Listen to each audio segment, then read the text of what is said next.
காதலோட வலி தெரியுமாடா உனக்கு? அதை விட பெரிய வலி இருக்காடா? இருக்கே. பல்லு வலி கேள்விப்பட்டிருக்கியா? வந்திருக்கா உனக்கு? வந்துச்சுன்னா தெரியும் காதல் வலி பெருசா பல்லு வலி பெருசான்னு. கொண்டு எடுத்துற தூக்கமே வரமாட்டேங்குது. ஏன்னு தெரியாமையே இருந்தேன். அப்புறம் தான் தெரிஞ்சுக்கிட்டேன், உள்ளத்தில் நல்ல உள்ளம் உறங்காதான். இது தெரியாத நான் பயந்தே போயிட்டேன். மச்சான் மச்சான் பெட்ரோல் குடிச்சிட்டான்டா, வாடா ஹாஸ்பிட்டல் இட்டு போலாம். பெட்ரோல் குடிச்சிட்டான்? ஆமாண்டா, கொஞ்சம் தூரம் ஓட சொல்லு, பெட்ரோல் காலிடும்.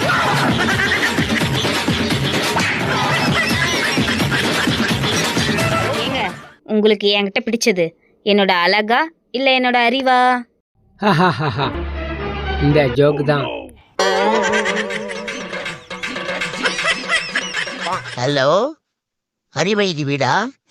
ஆமா, நான் அவங்க அம்மா பேசுறேன். அறிவு இருந்தா அவகிட்ட போனை கொடுங்க.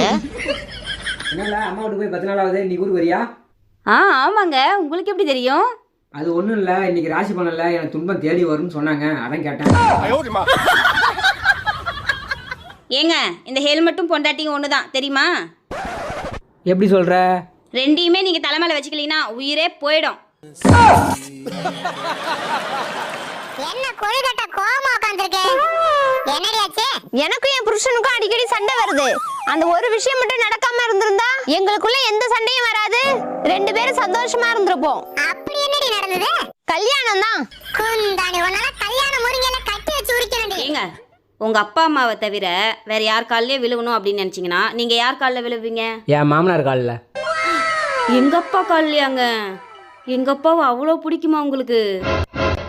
சரி, ஏன் எங்க அப்பா காலில் விழணும்னு சொல்றீங்க? என்ன காரணம்? நமக்கு கல்யாணம் ஆகி 8 வருஷம் ஆகுது. இந்த 8 வருஷத்துக்கு என்னால் உன்னை பார்த்துக்க முடியல. நாக்கு தள்ளுது. எப்படி தான் உன்னை 25 வருஷம் பார்த்து வளர்த்தாரோ தெரியல. எங்கடி போற? டவுனுக்கு போறேன், ஏதாவது வாங்கிட்டு வரணுமா? ஆமா ஆமா, வெயில் காலம் வரப்போகுது, டேபிள் ஃபேன் ஒன்று வாங்கிட்டு வா. சரியா? என்னடி வெறுங்கைய வீசிட்டு வர? எங்க டேபிள் ஃபேனு? எல்லா கடையிலயும் ஏமாத்த பாக்குறாங்கயா. என்னடி சொல்ற? எந்த கடையில கேட்டாலும் ஃபேன் தான் தராங்க, டேபிள் தர மாட்டாங்க. ஏங்க, என்ன பொண்ணு பார்க்க வந்தீங்கல்ல? ஆமா வந்தேன். அப்ப எத்தனை பேரோட வந்தீங்க? ஒரு 10-15 பேர் இருக்கான். சரி, இது மைண்ட்ல வச்சுக்கோங்க. அதெல்லாம் மைண்ட்ல வச்சுக்க வேண்டிய விஷயமா? கல்யாணத்துக்கு அப்புறம் உங்க கூட நான் வந்தேன்ல, என் கூட யாராவது துணைக்கு வந்தாங்களா? இல்ல. இப்ப சொல்லுங்க, ஆண்கள் தைரியசாலியா பெண்கள் தைரியசாலியா? கூட்டத்தை கூட்டிட்டு வந்த நீங்க எங்க, சிங்களா வந்து நாங்க எங்க? ஏண்டி, அடுத்த ஜென்மத்திலே நானே புருஷனா வரணும்னு சொல்றியே, ஏங்க, நான் என்ன எனக்காகவா சொல்றேன், உங்களுக்காக தாங்க சொல்றேன். எனக்காகவா?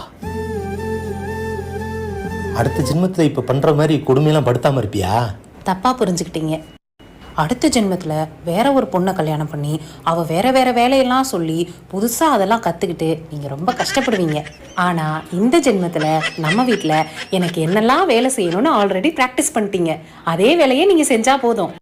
இப்ப சொல்லுங்க, உங்களுக்காக தானே அடுத்த ஜென்மத்திலே நீங்களே எனக்கு புருஷனா வரணும்னு சொல்றேன். 7 ஜென்ம பந்தம் மனைவி என்பது.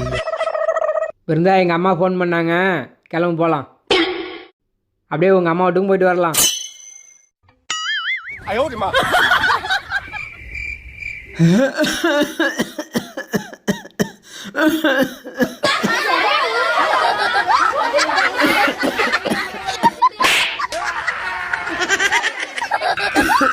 நம்ம 2 பேரும் அண்ணன் தம்பியா பழகலாம். நம்ம 2 பேருமா? இருக்கட்டும். ஆமா, இதுல யார் அண்ணன் யார் தம்பி? நீ தம்பியா இருக்கும்போது நீ அண்ணனா இருக்க போறியா? நீ தம்பியா இருக்கும்போது அதான் நீ அண்ணனா இருந்துக்கிறேன்னு சொல்ற.